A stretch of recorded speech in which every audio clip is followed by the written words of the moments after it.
Hi guys, this is Bill from Spencer1984.com with part 4 of building the Joe Dirt Charger Daytona. So things are really starting to come together at this point. I've got the interior 99% finished,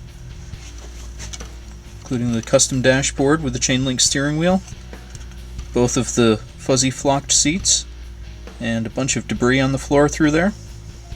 The only thing that I'm still missing is I need to add the moon foot pedal, and I thought I had one, but I had already used it in my Vampire van build, so I've got another one on order. That should be arriving any day now, and then the interior will be finished.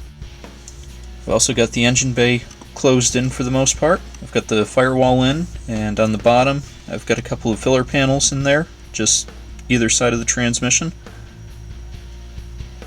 So a little bit more weathering, and then that'll be done.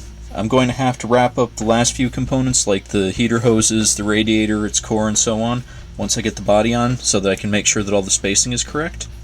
And speaking of the body, I've now got that all painted and ready for weathering. You can see I've started to do some of the weathering on the roof and the top of the front fenders, and inside I've got everything painted black. I've got a custom made rear splash pan there, because the one that originally came in this kit had the split in the middle of it, and I didn't have a spare one from a Revell, so I just used the Revell one as a base and made this up. It's still tacky in a couple of places, but should be dry over the next couple of days, at which point I'm going to start my weathering. And for that, I've got the Citadel Typhus Corrosion, Rise of Rust, and a Grill and Earth. And I'll be using those across the body, the front, maybe a little bit on the chassis, but I think the chassis weathering is pretty much done at this point.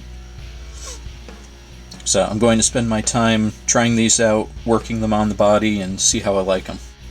Overall, I'm still really happy with how this is coming along. It's been a long time since I've worked on something that required so much weathering, and I kind of forgot how fun it is to not have to care what a paint job looks like, not make sure everything is nice and straight and beautiful before it goes together.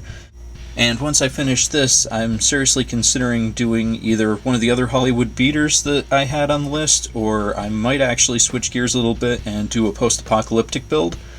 I've been seeing a lot of those on YouTube, especially from Dr. Cranky and Crash and Cinder, and there's some very cool work going on there. So, I'm gonna see, maybe join in on that. But so that's it for now. Check back next week when I'll have the body weathering done, and if things go smoothly, I'll actually have the body on the interior chassis, and we'll be on the home stretch. Thanks for watching.